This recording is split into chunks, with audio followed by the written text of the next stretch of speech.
welcome to the rebirth of tongue-in-cheek news. I know it's been a long time since you've seen an episode of tongue-in-cheek news, and there are reasons why they haven't shown, but I won't get into that right now. My name is Bob Cox. I am the creator, the producer, the editor, the everything else for tongue-in-cheek news. This amazing piece of work. It's called tongue-in-cheek news because that's exactly what it is. It's tongue-in-cheek. The news stories that you're about to hear on this little YouTube thing, the news stories are all fake. But I tell you up front that they're fake, unlike a lot of so-called news agencies I know of. So keep in mind that everything you hear is false. It's done with a tongue-in-cheek. And mainly, it's done to just bring a smile to your face.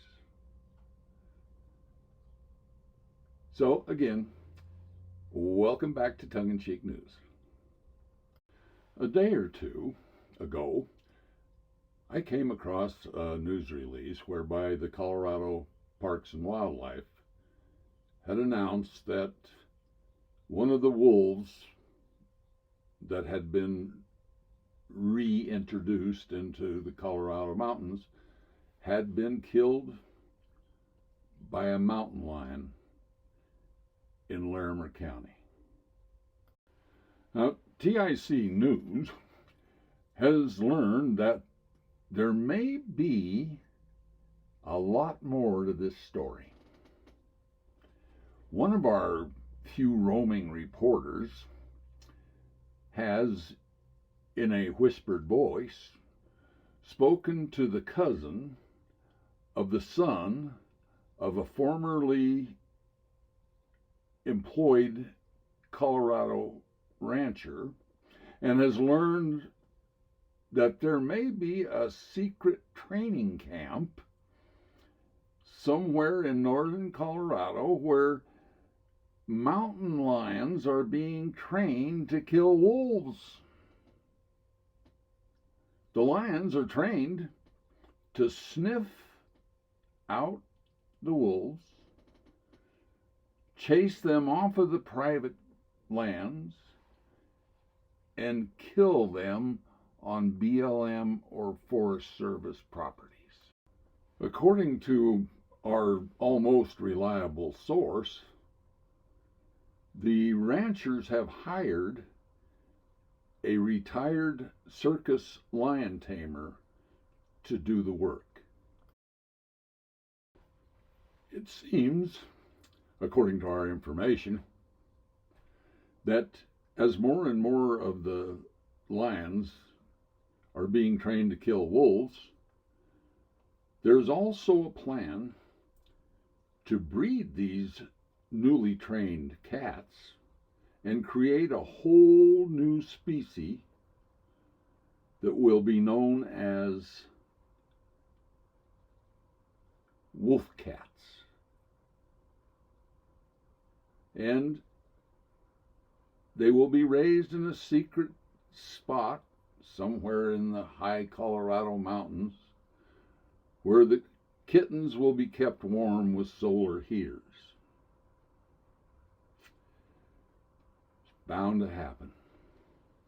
Take it from TIC News.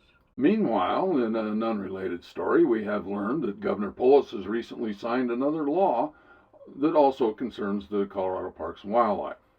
In a setting made to look as natural as possible, with the sidewalks and greenhouse panels, the governor signed the Invertebrates and Rare Plants Bill into law. His made-for-media statement, in part, said that conservation is an important part of our health, our environmental health. One of the inhabitants of the obvious botanic garden setting secretly talked to our indoor-outdoor news reporter and told her that the real reason Polis signed the bill was to provide more invertebrate, that is, spineless, candidates for future high offices in Colorado. Now, finally, this is a clip from a newspaper 100 years ago where a woman requested that her funeral be conducted much in the same way as a wedding, and thereby making it a gay event. Boy, has life changed. Rather than do my tongue-in-cheek news on a separate channel in YouTube, I've decided to just make it an addition to this Coxnotes channel. And every now and then, when I have a little tickle in my funny bone, I'll add another episode. So enjoy this. Keep an eye out for the new episodes. And more than anything, smile once in a while. It does yourself some good. Okay? Well, until next time, have a wonderful day, and God bless you.